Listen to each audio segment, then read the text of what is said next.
Assalamualaikum warahmatullahi wabarakatuh. Baik, jumpa lagi bersama saya Yang. Senang sekali berjumpa kembali dengan Anda. Di channel ini ada 400 lebih video yang bisa Anda pelajari. Isinya tentang bisnis, perkembangan finansial Anda, pengembangan spiritual Anda, dan bagaimana caranya Anda naik level. Nah, pada kesempatan kali ini ada pertanyaan, Mas, bagaimana sih caranya punya modal, ya, punya modal tambahan untuk usaha, tapi kita tidak utang bank dan kita tidak menggunakan investor. Nah, itu bagaimana caranya, dan saya akan ceritakan kepada Anda dengan pengalaman saya sendiri. Simak video ini sampai selesai.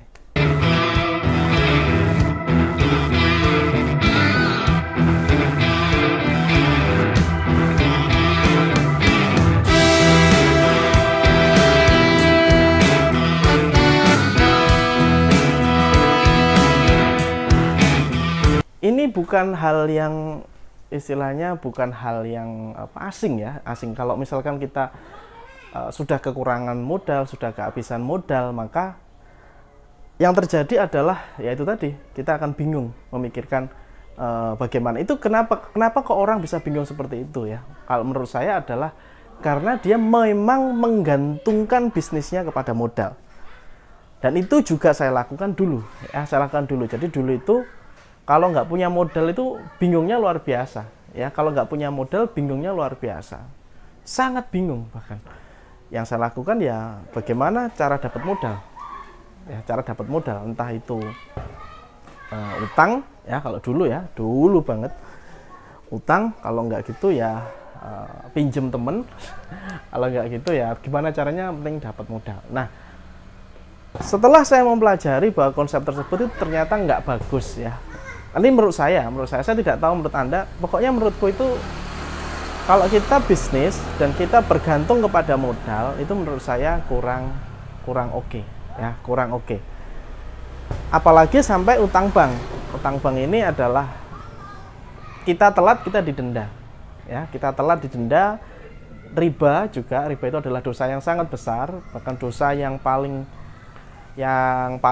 ringan itu adalah berzina dengan orang tua sendiri, maka itu ngeri banget dan efeknya itu akan luar biasa. Ini pengalaman saya dulu dahsyat sekali gitu ya tentang riba ini. Wah, amazing gitu ya. Makanya saya doakan teman-teman kalau yang masih punya riba hari ini, saya doakan segera lunas semuanya dan kita menjauh dari situlah sejauh-jauhnya gitu ya, agar hidup kita itu lebih enak, makanan yang kita konsumsi juga halal, barokah, jadi daging yang sehat gitu ya. Nah, kembali lagi tadi, akhirnya saya menemukan sebuah formula yang beberapa tahun kemarin sudah saya praktekkan, dan ternyata teman-teman, modal itu adalah nomor sekian.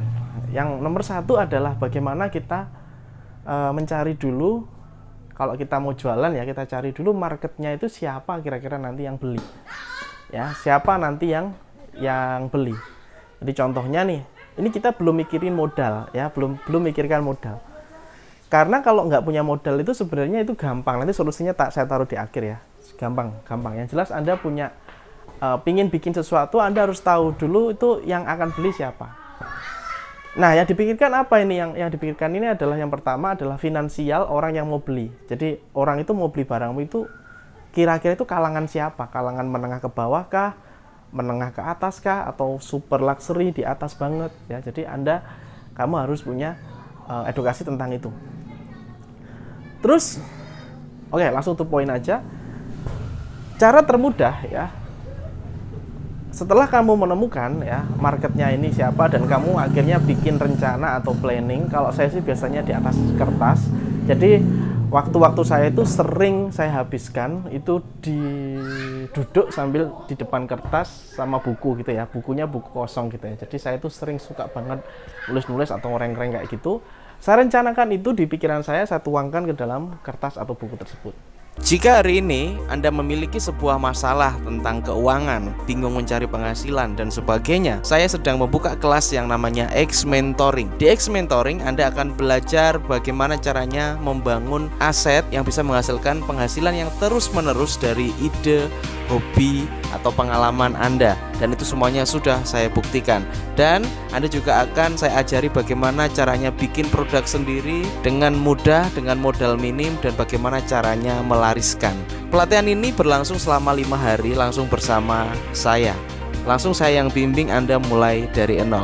Cek linknya ada di link deskripsi xmentoring.id. Saya tunggu Anda di kelas. Nah, lalu yang saya pikirkan adalah bagaimana yang saya tuangkan di sini itu bisa jalan dengan modal yang saya punya, gitu ya. Kalau saya belum punya modal, tentu saja saya akan kembalikan kepada diri saya, bagaimana ini caranya bisa jalan dengan modal yang saya punya. Nah, itu yang saya lakukan. Nah, Mas, kalau misalkan belum ada modal sama sekali, blas, ting ya, nggak ada modal blas sih, gimana? Ya kerja, gitu ya. Kerja dulu nggak masalah. Jadi banyak teman-teman itu saking tertempelnya jiwa pengusahanya, saking dan ini ketika udah benar dan nggak ada yang ini bingung ya, kerja aja, ngelamar kerja atau kerja apapun nggak apa-apa. Yang jelas mindsetnya tetap pengusaha ya. Kita kerja nggak masalah. Yang penting mindsetnya tetap pengusaha. Jadi kerja dulu aja nggak apa-apa, nyari duit dulu. Tujuannya adalah untuk ngumpulin modal, gitu ya. Itu teknik yang pertama ya, kerja dulu, santai dulu, relax dulu, ya. Kumpulin pelan-pelan, baru kerja, baru usaha, gitu ya. Karena udah ada modal. Nah, yang kedua, sebenarnya ada banyak hal yang bisa dilakukan tanpa modal. Ini juga untuk nyari tambahan modal untuk usaha Anda sendiri.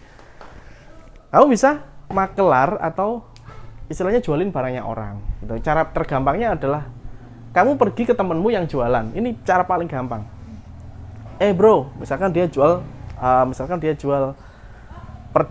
kartu perdana cantik gitu ya. Terus kamu bilang, bro, boleh nggak aku bantu kamu jualan? Boleh nggak aku bantu kamu jualan? Nanti hitungannya gimana? Nanti aku setornya berapa ke kamu gitu ya. Nah, kalau banyak orang yang kamu kontak seperti itu, insya Allah nanti akan ada peluang. Ini kalau misalkan kamu nggak mau kerja, kamu nggak mau terikat gitu ya. Jadi tadi yang pertama itu kan kerja, kalau kita itu kerja memang terikat. Kalau yang kedua ini nggak terlalu terikat, karena kan kita maklar lah. Nah, itu macam-macam dagangannya, bisa properti. Pokoknya gerak aja dulu mana yang sekiranya itu dapat modal. Nah, ini yang ketiga ini sebenarnya kalau bisa sih yang terakhir atau kalau kamu memang merasa kamu bisa lakukan yang ketiga ini. Yang ketiga ini adalah kamu menuliskan dengan jelas plan atau gambaranmu, ya. Plan atau gambaran usahamu itu dengan jelas, rencananya bagaimana, resikonya itu, kalau untung terbesarnya itu gimana, kalau rugi terburuknya gimana. Jadi kamu harus menuliskan itu secara detail, secara rinci. Terus setelah itu kamu bikin laporannya, istilahnya yang benar-benar estimasinya, kira-kiranya kalau sebulan itu kira-kira lakunya segini, keuntungan itu segini dan sebagainya, resiko terburuknya ini. Kamu harus tulis itu dengan rinci. Setelah itu adalah kamu coba negosiasi dengan teman yang punya modal. Nah, ini maksud saya di sini apa ya? Kita akan melakukan kerjasama, ya, kerjasama bagi hasil. Kalau di Islam itu syirkah ya, jadi kita bagi hasil. Jadi dia akan membantu modal, ya, tapi nanti dia mendapat bagi hasil dari keuntungan, gitu ya. Dan kerugian pun dia juga harus mau, gitu ya. Karena syirkah itu nggak hanya untung tok, dia harus juga mau rugi. Ya, itu syirkah yang benar itu gitu, sesuai syariah. Jadi dijelaskan ini planningnya gini. Nah, nanti bagi hasilnya berapa persen dari keuntungan atau kerugian. Nah, itu nanti kamu bisa sebagai pengelola atau sebagai apa, nanti dia misalkan mau bantu, ya bantunya dengan apa, gitu ya. Jadi sama-sama kalian itu nanti bisa gerak bareng. Jadi ada dua tipe, ya, tipe kerjasama seperti ini. Yang satunya bisa duduk manis, ya, yang satunya bisa ikut juga di dalam tim. Misalkan idemu itu bagus banget, dan dia misalkan bisa membantu, oh ini aku bisa nih bantu promosiin di medsosku, kebetulan followerku sekian. Nah, artinya dia juga ikut bantu, kamu juga bantu. Jadi yang awalnya perencanaan tadi, bisnis tadi kamu pikirkan sendirian, ini jadi dua orang yang mikir. Nah, kalau ada banyak orang, nanti bagi hasilnya kan jadi tambah sedikit. Tapi ya nggak masalah, tergantung Anda kepinginnya berapa orang. Nah, itu bisa. Akhirnya itu apa tuh? Endingnya itu apa tuh? Endingnya tuh usaha yang kamu pikirkan itu, usaha yang kamu gambarkan itu, yang ada di pikiranmu itu bisa terrealisasi. Itu loh. Ya, jadi perlu dipahami bahwa sebenarnya itu nggak harus utang bank. Itu keliru banget ya. Nah, kebanyakan kekeliruan itu malah gini. marketnya belum jelas, siapa yang mau beli itu belum jelas. Jadi pikirannya udah, oke, aku buka di pinggir jalan, oke, aku sewa ruko di pinggir jalan, terus aku kulaan sekian ratus, sekian puluh juta. Habis itu dia tuh pikirannya bakal laris. Tidak seperti itu, saudara. Tidak seperti itu bisnis. Nanti itu malah Anda kan tekor. Serius ya. Jadi Anda pertama pikirkan, kalau perlu buka dari yang paling kecil dulu, yang paling minim modal dulu. Kalau misalnya modalnya adanya 500.000, sejuta, ya itu aja keluarin. Kalau modalnya cuma 300.000, ya udah itu aja. Semampunya dulu. Ya. Jadi jangan langsung pikiran langsung, wah, aku harus buka toko, aku harus buka ruko, aku harus sewa ruko, aku harus rukoku harus strategis pinggir jalan. Itu pemikiran zaman dulu ya, zaman kuno. Zaman dulu itu pikirannya kalau bisnis itu nggak ada tempat yang bagus, nggak ada tempat yang strategis, nggak ada lokasi yang bagus, itu nggak jalan. Bayangannya dulu seperti itu. Kalau sekarang enggak, kalau sekarang ya Anda harus melek ya. Itu ya, semoga video ini bermanfaat. Istilahnya hari ini jangan terlalu bebani pikiran Anda dengan hutang. Itu bahaya banget. Hari ini ekonomi lagi kurang stabil, tapi bukan berarti pemikiran Anda mengikuti hari ini gitu. Jadi bisa jadi pemikiran Anda harus tetap luas, tetap besar, dan tetap punya dream yang gede. Impiannya harus besar juga tetap ya. Jadi itu tadi pesan saya, dan itu berkali-kali saya alami. Saya pikirkan dulu marketnya, oh ini nanti yang beli ini, habis itu baru ngeluarin modal, dan ngeluarin modal pun dimulai dari yang terkecil. Itu yang saya lakukan sampai hari ini. Artinya saya ketika saya rugi hari ini tuh nggak sebesar kemarin, jadi tetap ada rugi-rugi, nggak masalah ya, karena setiap kerugian itu adalah eksperimen bagi saya, dan orang yang sukses adalah orang yang selalu melakukan eksperimen.